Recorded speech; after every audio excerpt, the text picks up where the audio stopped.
Hello students. Today we'll go through the lesson chapter number 2, that is growth of nationalism. Before starting the lesson, I would like to inform you that history is the subject. It is like a story, the story of something or someone. You have to understand history like a story. Do you know that today's politics are the tomorrow's history? It is the event of the past. Now come to the lesson. This lesson is divided into two parts. That is, first one is factors promoting growth of nationalism.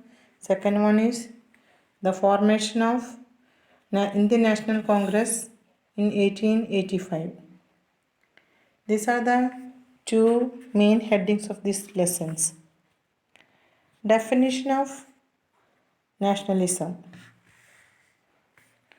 Nationalism refers to the feeling of oneness and common conscience that emerges when the people living in a common territory share the same historical and cultural background, the same language, culture, values, consider themselves as one nation.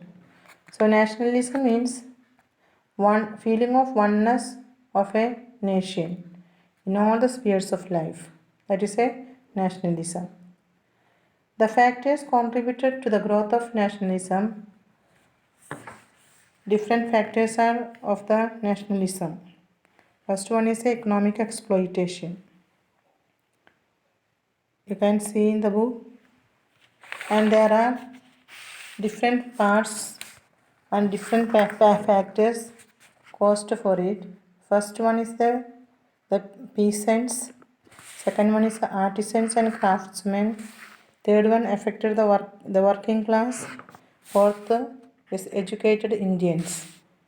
All these people are exploited by the British people. How the peasants means the farmers are affected. You know that peasants asked to pay high tax or land revenue, and this was a burden for them, and they have to surrender their land towards the moneylenders and landlords. And another one is that artisans and craftsmen. India became the source of raw materials for the industries of Britain and a market for its finished products. It crippled the artisans and craftsmen as they were devoid their sources to their livelihood. Crippled means social gear, and artisans and craftsmen were crippled by the British people, and they could not improve their craft work. And the working class means middle class people. They were exploited. Their outlook and interest were very broad, covering whole India through their factories were located in the cities. And these people were mainly, all the factory running people were the Englishmen. They were exploited the workers, and they were not given enough payment for their work.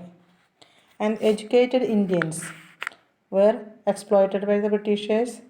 That was, and even though the Indians were highly educated, qualified, but they were not given the promotions or high post.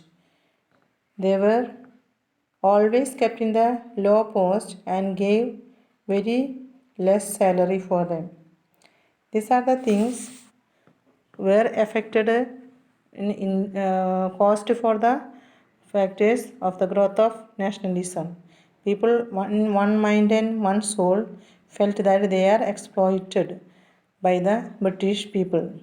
So they have started against the Britishers for their oppression.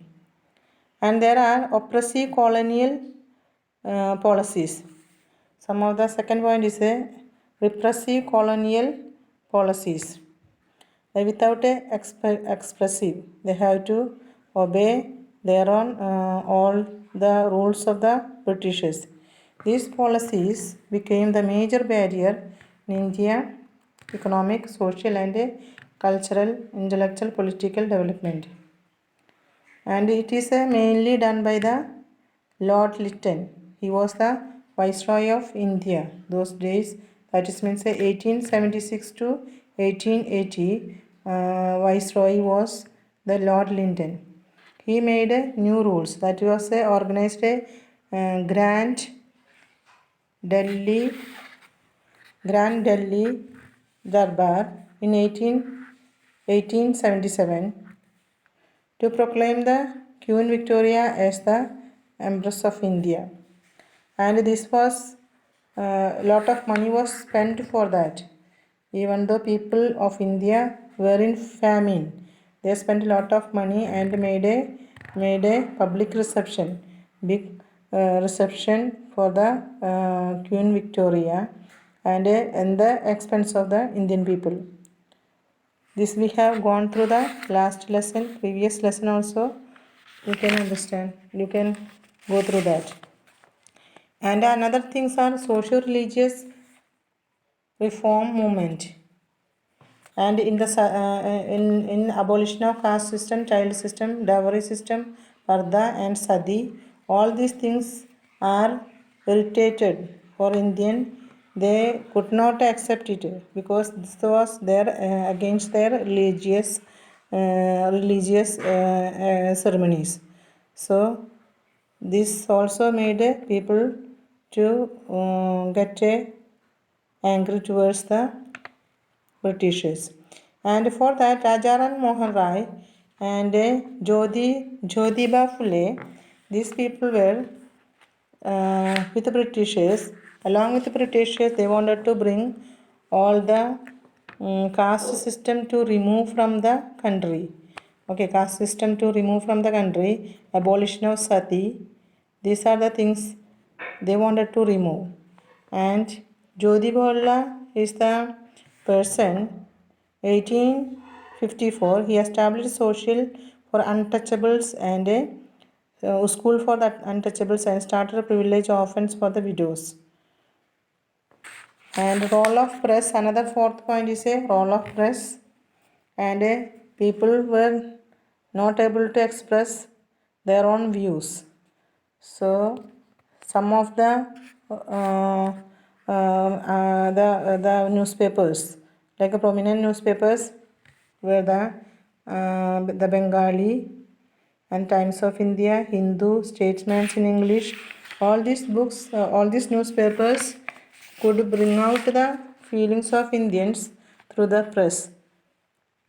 Now these are the things you can see in the first part of the factors promoting the growth of nationalism. Go through this lesson and you have to read these lessons well and make note of it. And question answers of first part I have sent it. You go through that and learn the question answers right in your copy. Okay, thank you. Second part I will send you afterwards.